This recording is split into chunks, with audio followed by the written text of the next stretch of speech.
अस्सलाम वालेकुम। तो व्यूअर्स, मदर्स डे पे आपको बिल्कुल भी परेशान होने की ज़रूरत नहीं। आज मैं आपको बहुत आसान तरीके से ओवन एंड विदाउट ओवन दोनों तरह के लोग जो हैं इस रेसिपी को घर पे बहुत आसानी के साथ केक बना के आप मदर्स डे को सेलिब्रेट कर सकते हैं अपनी माँओं के साथ। तो यकीन करें, आज आपको आपकी लाइफ़ की बेस्ट वनीला केक रेसिपी मिलने वाली है जिसे आप घर पे बहुत आसानी के साथ तैयार कर सकते हैं और मदर्स को विश कर सकते हैं मदर्स डे। तो जैसा कि आप में से बहुत सारे लोग जानते हैं कि मैं एक होम बेकर भी हूँ। इंस्टाग्राम पे यूनिक केक्स एंड बेक्स के नाम से मेरा पेज भी है और अब मैंने यूट्यूब चैनल भी एक नया बेकिंग का स्टार्ट किया है आपके लिए, यूनिक केक्स एंड बेक्स के नाम से। आप चाहें तो उसे भी फॉलो कर सकते हैं। तो चलिए जी अपने केक की तरफ चलते हैं। तो यहाँ पे इस केक को बनाने के लिए मैंने 5 इंच का ये केक टिन यूज़ किया है और इसे मैंने ग्रीस करके बटर पेपर लगा के रेडी कर लिया था। तो सबसे पहले आपने 5 इंच का एक केक टिन लेना है, उसे आपने ऑयल लगा के, बटर पेपर लगा के रेडी कर लेना है।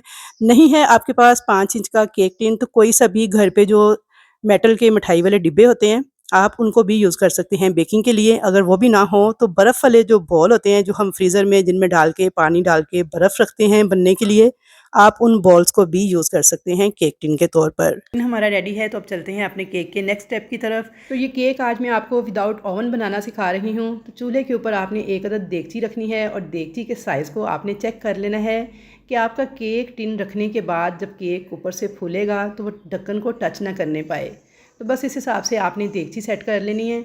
तो आप चाहें तो इसके अंदर अब एक स्टैंड भी इस्तेमाल कर सकते हैं अपने टिन के हिसाब से। लेकिन यहाँ पे देखें, जब मैंने इस स्टैंड को चेक किया ना, तो मुझे लग रहा था मेरा केक जो है ढक्कन के साथ टच हो जाएगा। तो मैंने छोटे वाला स्टैंड मेरे पास नहीं था, तो मैंने मिट्टी की ये प्लेट, जिसे हम उर्फ़े आम में खीर डालने वाली ठूठी कहते हैं, वो रख दिया है। इसे बंद कर दिया है और मीडियम फ्लेम पे मैंने पतीले को प्री हीट होने के लिए चूल्हे पे रख दिया है। अगर आप ओवन में बना रहे हैं तो ओवन को भी आपने 10 मिनट पहले प्री हीट होने के लिए छोड़ देना है।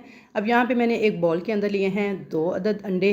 अंडे दोनों आपके रूम टेम्परेचर पे होने चाहिए, ठंडे हरगिज़ नहीं होने चाहिए। अगर फ्रिज के अंडे हों तो 1-2 घंटे पहले निकाल के फ्रिज से बाहर रख दें ताकि नॉर्मल टेम्परेचर पे आ जाएं।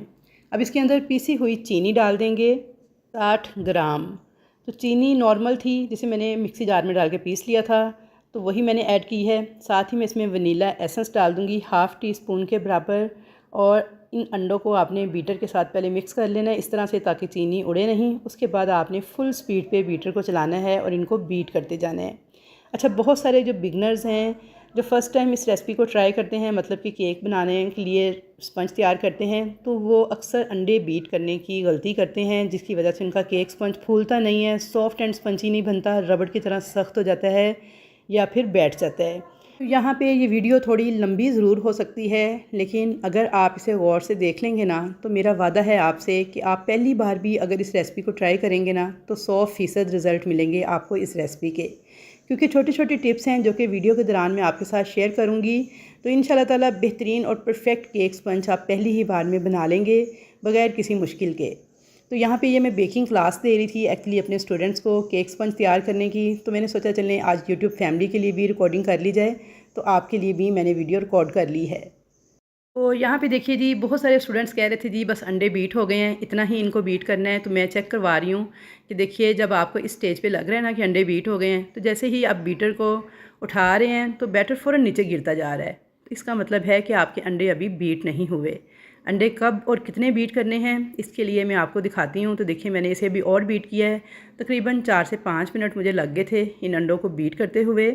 हर बीटर की स्पीड अलग अलग होती है, वोल्टेज अलग अलग होती है, तो इसलिए आपने टाइमिंग पे बिल्कुल नहीं जाना कि कितने मिनट बीट करना है। आपने सिर्फ ये देखना है कि आपकी ये कंडीशन आ जानी चाहिए।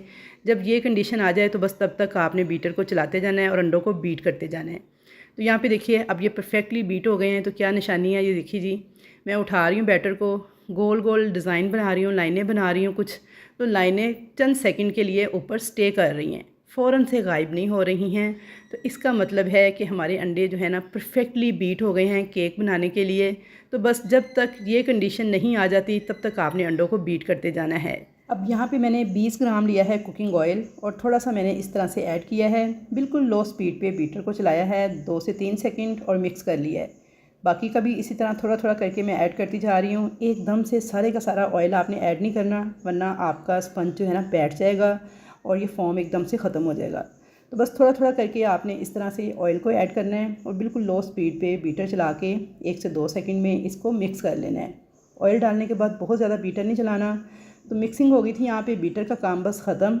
अब हमारा काम हो जाएगा जी स्पैचुला का स्टार्ट। तो यहाँ पे मैं आपको दिखा दूँ कि मैंने पहले मैदा कितना लिया है। तो मैंने यहाँ पे लिया है जी 70 ग्राम मैदा और उसके अंदर बेकिंग पाउडर डाला है ½ टी स्पून। अच्छा, बेकिंग पाउडर आपने हमेशा फ्रेश वाला इस्तेमाल करना है। बहुत पुराना रखा हुआ जो बेकिंग पाउडर है ना, उसका भी असर ख़त्म हो जाता है तो केक फूलता नहीं है। इसलिए आपने हमेशा जब केक बनाना है तो उसकी एक्सपायरी डेट चेक कर लीजिएगा बेकिंग पाउडर की। यहाँ पे मैदा और बेकिंग पाउडर जो कि मैंने रखे थे एक तरफ, इसे डाल देंगे इस तरह से छलनी के ऊपर और छानते हुए ही आपने इस मटेरियल को ऐड करना है। कभी भी डायरेक्ट से इस तरह से ऐड नहीं कर देना बगैर छाने। इस तरह से मैदे में एयर आ जाती है और केक बहुत ज़बरदस्त फूलता है। साथ ही देखिए मैंने यहाँ पे 2 टेबल स्पून के बराबर दूध लिया था, जिसमें से आधा टेबल स्पून मैंने ऐड कर दिया है और बिल्कुल हल्के हाथों के साथ आपने इसे मिक्स करना है। मिक्सिंग का स्टाइल यहाँ पे आप देखते जाइए गौर के साथ कि किस तरह से मैं cut and fold method use करते हुए एक ही डायरेक्शन में चम्मच को घुमाती जा रही हूँ और इसे मिक्स करती जा रही हूँ। बहुत तेज़ तेज़ फेंटे नहीं लगाने आपने, वरना सारा ये फॉर्म टूट जाएगा जो अंडों का हमने तैयार किया है। तो फिर केक हमारा फूलेगा नहीं, सॉफ्ट और स्पंजी हरगिज़ नहीं बनेगा। तो बस हल्के हाथों के साथ आपने इसकी मिक्सिंग करनी है और एक ही डायरेक्शन आपने रखनी है अपने स्पैचुला की। उसे एक ही क्लॉकवाइज़ या एंटी क्लॉकवाइज़ जो भी डायरेक्शन आप सेट करेंगे उसी में घुमाना है, बार बार डायरेक्शन चेंज नहीं करनी। और 2 मरतबा देखें मैंने इस मैदे को छानते हुए ऐड कर दिया है और बिल्कुल हल्के हाथों के साथ मिक्सिंग की है। तकरीबन 2 टेबल स्पून दूध था जो कि मैंने साथ इसमें ऐड किया है। अच्छा, यहाँ पे जो एक अहम बात नोट करने वाली है वो ये है, एक तो मिक्सिंग की आप देखें कि मैं किस तरह से कर रही हूँ। एक ही डायरेक्शन में cut and fold method use करते हुए, तेज़ तेज़ फेंटे नहीं लगाने, चमचे नहीं चलाने। मैं आपको बार बार बता रही हूँ कि ये बहुत अहम टिप है। अगर आप तेज़ तेज़ मिक्सिंग करेंगे तो क्या होगा, ये सारा फॉर्म टूट जाएगा और आपका केक फूलेगा नहीं। अच्छा, दूसरा ये कि आपने ओवर मिक्सिंग भी नहीं करनी, यानी बहुत ज़्यादा आपने इसको मिक्स नहीं करते जाना। बस इतना मिक्स करना है कि मैदा वगैरह नज़र आना बंद हो जाए और नीचे बेस तक आपने स्पैचुला को ले जाना है, किनारे वगैरह साफ़ करके फिर मिक्सिंग कर लेनी है, क्योंकि अक्सर मैदा जो है ना बेस में बैठ जाता है। तो यहाँ पे देखें जैसे ही आपको लगे कि मिक्स हो गया है, बस आपने फ़ौरन से स्पैचुला को मिक्स करना छोड़ देना है, इसे पीछे कर लेना है, क्योंकि ओवर मिक्सिंग से भी केक बैठ जाता है। अब यहाँ पे देखिए इसकी ये कंसिस्टेंसी होनी चाहिए, बिल्कुल रिबन टाइप, और बिल्कुल परफेक्ट हमारा केक का जो मटेरियल है तैयार हो चुका है। अब इसे हम डाल देंगे उस केक मोल्ड के अंदर जो कि हमने रेडी करके रखा था। तो यहाँ पे मैंने सारा बैटर जो है केक मोल्ड के अंदर डाल लिया था। अच्छी तरह से आपने स्पैचुला के साथ बोल को साफ़ कर लेना है, क्योंकि हमने सारी मेजरमेंट्स ग्राम्स में ली हैं, तो इसलिए पूरी पूरी चीज़ें हैं हमारी, तो कुछ भी आपने वेस्ट नहीं करना। स्पैचुला वगैरह को भी आपने अच्छे से क्लीन कर लेना है। थोड़ा सा इसको टैप करेंगे और यहाँ पे हमारी पतीली जो है ना बहुत तेज़ किस्म की गर्म हो चुकी है, यानी प्री हीट हो चुकी है। तो इसके अंदर आपने इस तरह से रखना है इस केक टिन को, ढक्कन को बंद कर देना है, ऊपर कोई वज़नी चीज़ रख दें और नीचे फ्लेम आपने कितना करना है तो मैं आपको वो भी चेक करवा देती हूँ। तो ये देखिए जैसे चावलों को दम लगाते हैं ना, बस उससे थोड़ा सा तेज़ फ्लेम है। तो फ्लेम आपने बहुत तेज़ भी नहीं करना, बहुत कम भी नहीं करना। तो बस ये देखिए दम से थोड़ा तेज़ फ्लेम रखना है और 30 मिनट के बाद आपने इसको चेक कर लेना है। तो यहाँ पे मैं आपको 30 मिनट के बाद, बल्कि 35 मिनट के बाद चेक करवा रही हूँ। 35 मिनट्स हो गए थे इसको बेक होते हुए, तो इसको चेक कर लेते हैं। तो माशाल्लाह से आप कलर चेक कीजिए कितना खूबसूरत आया है केक के ऊपर। तो आपको मैं टी केक्स की भी रेसिपी दूंगी, अगर आपको मेरी ये रेसिपी पसंद आए तो आपने कमेंट सेक्शन में मुझे बताना है, तो फिर मैं आपको टी केक्स की भी रेसिपी दूंगी, तो उस पर भी ऐसा ही कलर आएगा। किसी टूथपिक की मदद से या फिर केक टेस्टर की मदद से इसे चेक कर लेंगे। तो ये देखिए कोई भी चीज़ इसके साथ चिपकी हुई नहीं है, तो इसका मतलब है बिल्कुल क्लियर हमारी स्टिक बाहर आई है। तो केक हमारा परफेक्टली रेडी हो चुका है। अगर आपके केक टेस्टर या टूथपिक के साथ कोई चीज़ चिपकी हुई आपको फ़ील हो, तो आपने 5-7 मिनट इसे मज़ीद बेक कर लेना है। तो यहाँ पे केक टिन को मैंने काउंटर पे निकाल लिया था और सॉफ्टनेस अब चेक करें कितनी ज़बरदस्त है। इसे ठंडा होने देंगे, रूम टेम्परेचर पे आने देंगे। गरम गरम केक को आपने डीमोल्ड नहीं करना, वरना केक आपका टूट जाएगा। इसे जब ठंडा हो जाए फिर आपने डीमोल्ड करना है, और डीमोल्ड करने के लिए आपने छुरी के साथ इस तरह से पहले चारों तरफ से घुमा के इसके किनारे को फ्री कर लेना है। हल्का सा पीछे से टैप करना है, तो देखें केक ईज़िली बाहर आ गया है। और आप केक टिन भी चेक कर सकते हैं। इसके इस पेपर को उतार देंगे और माशाल्लाह से आप इसकी सॉफ्टनेस चेक करें, इतना सॉफ्ट, इतना स्पंजी किस्म का ये केक स्पंज बन के तैयार होता है और टेस्ट में भी बहुत बेहतरीन है। और इसमें जो हमने ऑयल यूज़ किया है वो इसी वजह से यूज़ किया था कि ये केक खाते हुए आपके गले में अटकेगा नहीं, बल्कि मुंह में जाते ही घुल जाएगा। तो यहाँ पे मैं आपको अंदर से भी चेक करवा देती हूँ। तो ये देखिए माशाल्लाह से कितना सॉफ्ट है और टेक्सचर देखें इसका कितना शानदार आया है। तो इस केक को मैंने 3 लेयर्स में काट लिया था। 3 तकरीबन 1.5 इंच की एक लेयर थी और इन तीनों लेयर्स को ये देखिए आपके सामने है केक स्पंज हमारा। इसे मैं फ्रिज में रख के ठंडा कर लूँगी और साथ ही मैंने शुगर सिरप तैयार कर लिया था। तो 2 टेबल स्पून चीनी को मैंने आधे कप पानी में अच्छी तरह से मिक्स कर लिया था। तो यहाँ पे हमारा बेहतरीन सा शुगर सिरप तैयार है। क्रीम को मैंने विप कर लिया था। तो मैं यहाँ पे विपिंग क्रीम यूज़ करती हूँ। इसे मैंने अच्छे तरीके से बीट कर लिया था।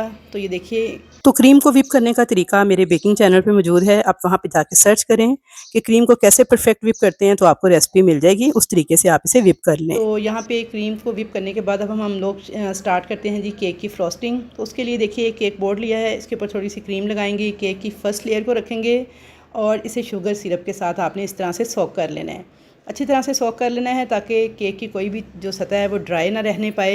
इसके ऊपर थोड़ी सी क्रीम लगाएंगे इस तरह से और इसे लेवल कर लेंगे। अब इसके ऊपर डालेंगे जी कैरामल क्रंच फ्लेवर। जिस फ्लेवर का केक आपने तैयार करना हो उसकी सॉस आपने ऐड कर देनी है। तो मेरे पास यहाँ पे कैरामल क्रंच फ्लेवर का ये ऑर्डर था, तो मैंने थोड़ी सी कैरामल सॉस ऐड कर दी है। थोड़ा सा कैरामल क्रंच जो कि होममेड है ये मैं इसके ऊपर इस तरह से स्प्रिंकल कर दूँगी और इसे मैं दूसरी लेयर रख के हल्का सा प्रेस करके तो केक को साइड से लेवल कर लूँगी। तो केक की क्रीम को आपने साइड से पहले अच्छी तरह से लगा देना है ताकि लेयर्स जो हैं वो हिलने ना पाएँ, आपस में एक दूसरे के साथ अच्छे से स्टैक हो जाएं। उसके बाद इसकी सेकंड लेयर को भी मैं सोक कर लूँगी शुगर सिरप के साथ। सेम उसी तरह से क्रीम लगाऊँगी, थोड़ी सी कैरामल सॉस लगाऊँगी, कैरामल क्रंच डालूँगी इसके ऊपर और इसे भी लेवल कर लूँगी। अच्छा, आपने पाइनएप्पल केक तैयार करना है तो आप पाइनएप्पल के चंक्स डाल लीजिएगा, पाइनएप्पल के सिरप के साथ इसको सोक कर लीजिएगा। इसी तरह से आपने फ्रूट कॉकटेल अगर यूज़ करना है तो आपने वो भी इसी तरह से डाल लेना है। अगर आप तैयार करना चाह रहे हैं मैंगो केक वगैरह तो इसी तरह से आपने मैंगो के चंक्स डालने हैं, मैंगो की सॉस डालनी है और केक को रेडी करना है। यहाँ पे मैंने थोड़ी सी क्रीम लगा के ना केक को क्रम कोट कर दिया था, यानी इसे रफ़ कोट कहते हैं। अब अच्छी तरह से मैंने केक बोर्ड को साफ़ कर लिया था और इस केक को मैंने फ्रिज में रख दिया था 2 से 3 घंटे के लिए ताकि ये अच्छी तरह से ठंडा हो जाए और जो क्रम कोट किया है ना ये क्रीम इसके ऊपर अच्छी से सेट हो जाए। तो यहाँ पे 2 से 3 घंटे के बाद मैंने केक को निकाल लिया था और अब हम इसके ऊपर फाइनल कोट करेंगे क्रीम का। तो पाइपिंग बैग में आपने क्रीम को भर लेना है और चारों तरफ से आपने इस तरह से केक को क्रीम के साथ कवर कर देना है। तो केक को फाइनल कोट करने का बड़ा आसान और बड़ा परफेक्ट तरीका मैं आपको बता रही हूँ। तो बस आपने गौर से देखते जाना है मेरे हाथों की तरफ और मुझे सुनते जाएँ कि मैं क्या कह रही हूँ, तो इस पर अमल करते जाएँ तो बेहतरीन केक आप बना के तैयार कर लेंगे। तो यहाँ पे आप देख सकते हैं कि मैंने पूरे केक को अच्छे से क्रीम के साथ कवर कर दिया है। अब मैं पैलेट नाइफ लूँगी और सबसे पहले मैं केक को टॉप से प्लेन करूँगी। ये देखिए इस तरह से मैंने इसे ऊपर से पहले लेवल कर लिया है। जब ये ऊपर से लेवल हो जाएगा तो उसके बाद मैंने स्क्रैपर का इस्तेमाल किया है और मैंने इसको किनारे से भी इस तरह से नीट कर लिया है। तो ये देखिए जी ये स्मूथ स्क्रैपर है, इसके साथ मैंने इसे लेवल कर लिया था। अब मुझे केक के किनारों के ऊपर ना डिज़ाइन बनाना था तो उसके लिए मैं यूज़ कर रही हूँ ये पिंक वाला स्क्रैपर। आप देख सकते हैं इसके ऊपर ये ज़िग ज़ैग वाला डिज़ाइन है। तो मैंने बस 90 के एंगल पे रखना है इस स्क्रैपर को और इस तरह से घुमा देना है और ये देखिए कितना खूबसूरत इसके ऊपर डिज़ाइन बन गया है। अब यहाँ पे मैंने केक को ऊपर से भी नीट कर दिया था, अंदर की तरफ आपने पैलेट नाइफ़ को चलाना है और इस तरह से इसके जो एज हैं इनको नीट कर लेना है। तो यहाँ पे हमारे केक की आइसिंग हो गई थी कंप्लीट। अब इसके ऊपर हमने करनी है डिज़ाइनिंग। तो यहाँ पर जो रेफरेंस पिक्चर थी ना उसमें था गोल्डन ग्लिटर। तो ये ब्रश के साथ इस तरह से एडिबल होता है ये, इसे मैं केक के किनारे पे लगा दूँगी। अच्छा, ये गोल्ड डस्ट के नाम से मिल जाता है बेकिंग वाली शॉप से इजीली। इसे आपने थोड़ा सा ऑयल के अंदर मिक्स करना होता है, उसके बाद ब्रश के साथ आपने इस तरह से अप्लाई कर देना होता है। तो बड़ा ही खूबसूरत लगता है ये केक पे लगा हुआ। तो यहाँ पे देखिए केक का जो बॉर्डर था ना इस तरह से मैंने गोल्डन सा ये ड्रॉ कर दिया था।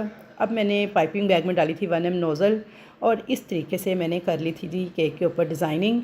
तो बस अब आप देखते जाएं कि मैं केक के ऊपर आप मुख्तलिफ़ नोज़ल्स को यूज़ करते हुए किस तरह से डिज़ाइन बना सकते हैं। और इसके बॉर्डर के ऊपर मैंने ग्रीन कलर का इस तरह से डिज़ाइन बना लिया था। तो इस तरीके से आप घर पे बहुत आसान तरीके से इस केक को बना के तो मदर्स डे अपनी माओ को विश कर सकते हैं। आप चाहें तो इसके ऊपर आर्टिफिशियल फ्लावर्स लगा लें, आप बिस्किट्स के साथ कोई डेकोरेशन कर लें, चॉकलेट्स के साथ कर लें, जो भी चीज़ आपके पास अवेलेबल हो आप उनको यूज़ करते हुए इसके ऊपर डेकोरेशन कर सकते हैं। नहीं तो क्रीम के साथ ही आप ऊपर सिर्फ हैप्पी मदर्स डे लिख दें, तब भी ये बहुत बेहतरीन लगेगा। आई होप कि आज की वीडियो आपको बेहद पसंद आई होगी। फिर भी अगर किसी बात की समझ ना आई हो तो आप लोग कमेंट सेक्शन में पूछ सकते हैं। उसके अलावा आप मेरा न्यू बेकिंग यूट्यूब चैनल जो कि मैंने बनाया है 2 महीने पहले यूनिक केक्स एंड बेक्स के नाम से, उसे विज़िट करके परफेक्ट बेकिंग जो है वो सीख सकते हैं फ्री में। तो बहुत ही आसान-आसान रेसिपीज़ हैं जो कि बहुत ऑथेंटिक किस्म की हैं और मैं अपने ऑर्डर वर्क के लिए यूज़ करती हूँ। वो सारी की सारी रेसिपीज़ और सारी की सारी बेकिंग क्लासेस जो हैं इस चैनल पे मैं शेयर कर रही हूँ। तो इंशाल्लाह ताला बहुत कुछ आपको सीखने को मिलेगा। तो मुलाकात होगी आपके साथ एक अच्छी नई रेसिपी के साथ। तब तक के लिए अल्लाह हाफ़िज़।